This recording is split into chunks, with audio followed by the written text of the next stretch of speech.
Thank you for coming. I am your host, Elizabeth Sargis, and this is a SmartWorks Business Books presentation.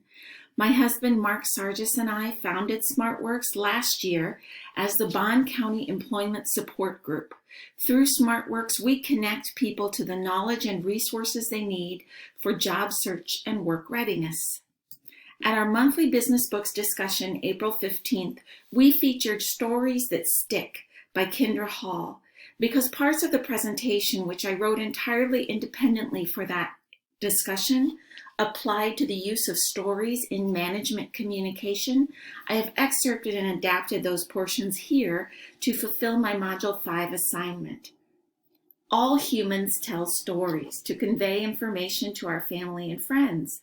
But in management, sometimes we get so lost in the details of the processes that we need to manage that we forget that a great story can connect our people and the information we want them to have in a much more effective way. Kendra is a professional storyteller.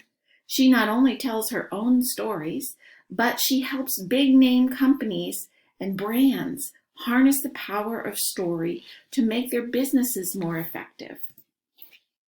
Kendra suggests that we think of story as a secret superpower that just about anyone can develop. So before we even start talking about what a story is or how to tell a good one, let's talk about what a story does. A perfectly placed, impeccably delivered story can transport a person to a place beyond interested, straight past paying attention, and into a state of complete captivation. Sounds great, doesn't it? Calgon, take me away. Well, now I've dated myself, but for the over 50 crowd, I bet you were all immediately transported to a warm bubble bath. How did that happen? Well, those old Calgon commercials told us a story. They introduced us to a character we could relate to, a harried, hard-working woman in the middle of a messy situation. Because we related to her, our brains would immediately empathize with her. Then she would turn to the camera and shout, "Calgon, take me away."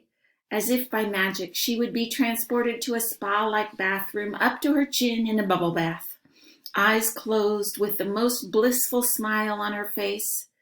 As the camera lingered, she would breathe a deep, satisfied sigh.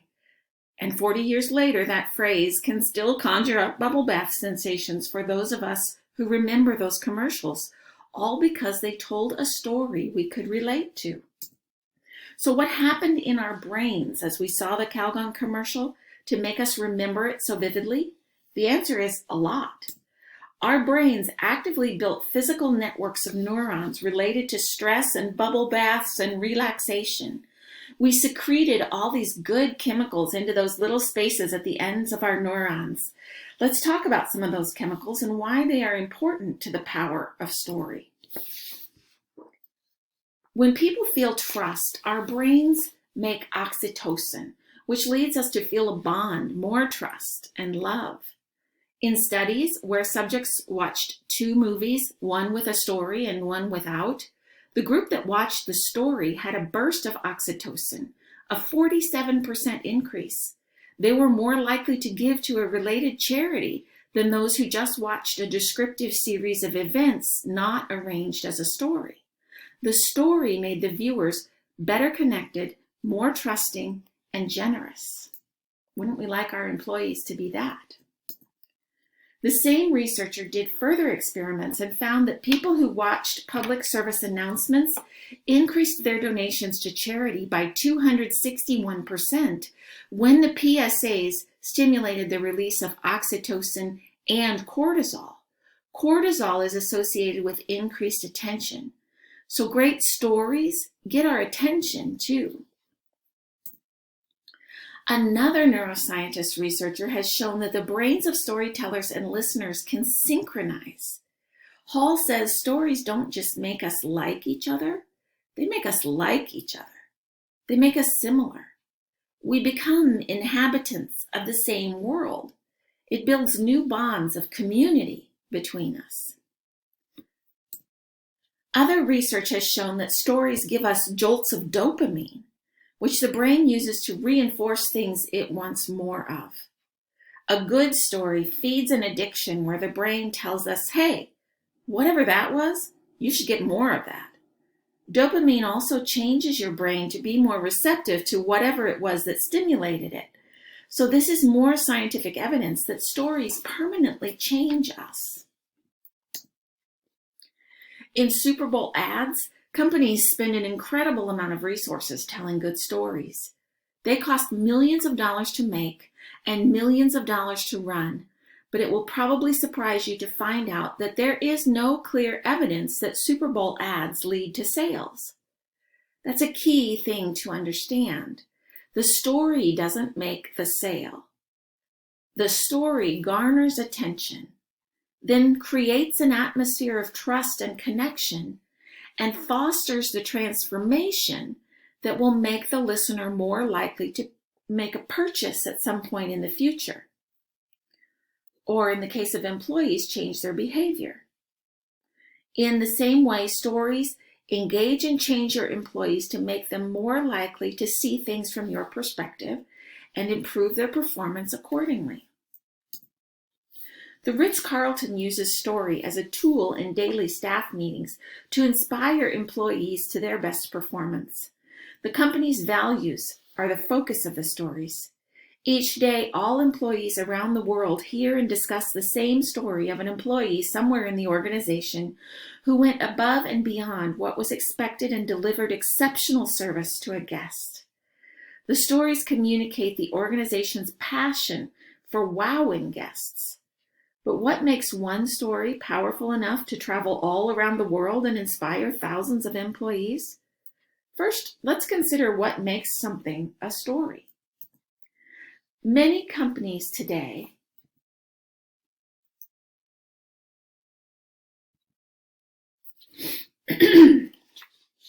still fall back on reciting logical information. John did this, and the customer was impressed. Mary did that, and it really went above and beyond the customer's expectations. These are not stories, they're information. Take, for example, this story that appears on a package under the title, Our Story. HydroSense transforms the pure, refreshing power of seawater into gentle, comforting hydration. Every drop of seawater in our HydroSense products comes from the Bay of St. Malo, France, where powerful tides and currents constantly renew the seawater, creating a wealth of naturally occurring minerals. When we then take this mineral-rich seawater, purify and desalinate it to isotonic levels for optimal nasal comfort. Was that a story? Not in the least. Okay, let's try again. Here's the story Warby Parker prints on the glasses cleaning cloth that comes with your glasses. Warby Parker in 100 words. Once upon a time, a young man left his glasses on an airplane. He tried to buy new glasses, but new glasses were expensive. Why is it so hard to buy stylish glasses without spending a fortune on them? He wondered. He returned to school and told his friends, we should start a company to sell amazing glasses for non-insane prices. Another one said, we should make shopping for glasses fun. Excuse me. We should distribute a pair of glasses to someone in need for every pair sold. Eureka! Warby Parker was born. Was that a story? Yes. So what sets storytelling apart?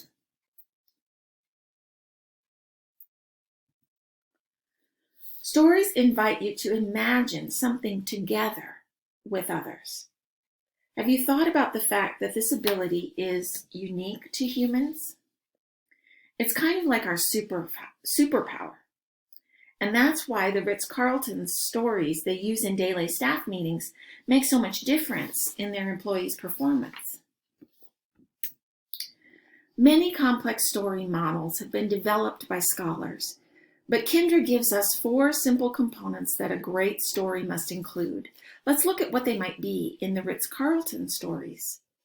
Identifiable characters, an employee, a customer, authentic emotion, worry, loneliness, relief, satisfaction, a significant moment when something changes, specific details, familiar aspects of Ritz-Carlton's business model, uniform, procedures, architecture.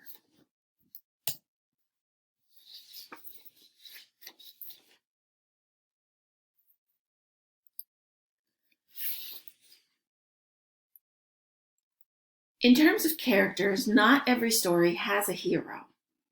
Instead, you need a character that the listener will recognize and relate to, like another employee, not a company name, not a value that you are committed to.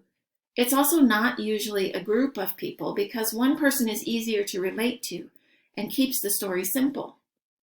If you want to tell the story of a team's success, tell it from the perspective of one employee on the team. So why is a list of events or a timeline not a story? Excuse me. You need emotion. It doesn't have to be dramatic emotion. Simple emotions like frustration or wonder or curiosity work well. Keep in mind that this is not the emotion felt by the receiver of the story, such as interest or curiosity. This is the emotion that is being felt or experienced by your identifiable character, the employee at the center of the story. It is what your receiver empathizes with or feels along with the character that is important. I'm sorry, I'm having morning voice today while I'm trying to present this. I apologize for my gravelly voice. Next, you place the story in a specific point in time, space, or circumstance. When the Warby Parker founder left his glasses on the plane, you immediately relocate into the story. You know exactly how it would feel to be shuffling all your possessions around to get situated in your Uber outside the airport when you suddenly realize you can't find your glasses. You want to pat your pockets and check your bags and be sure you know where your possessions are. Hall says that often where messages that are intended to be stories go wrong is they stay too vague. For a story to be compelling, it should include a specific moment in time or physical space. This component, along with specific details, aids in the co-creative process. Listeners actively engage in creating a version of the story in their own minds, and in doing so, the story sticks longer. For a story focused on an employee, this might be a moment when he decides to take a chance on sharing a crazy idea with his team, and suddenly you have an inspiring story about innovation and risk-taking. The specific details component involves the use of specific, descriptive, sometimes unexpected details and imagery that are relevant to the intended audience in an effort to create and draw the listeners into a world that sounds familiar to their own. The finer the detail, the better. If you are telling a story to someone my age who grew up in the 1980s and you mention a boombox or a Walkman, we are immediately transported back to that time.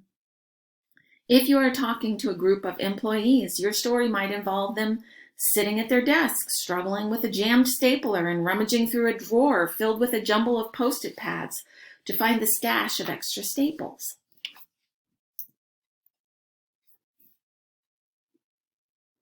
You want characters and details in your story that your audience will empathize with.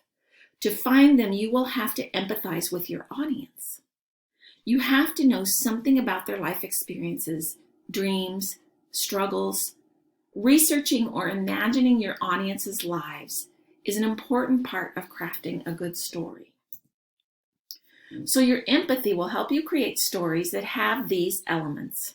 Hall actually researched these elements, and her studies showed that ads that had even one of these 4 components were judged to be more compelling, more entertaining, more memorable, more persuasive, and more captivating than information presented without these components.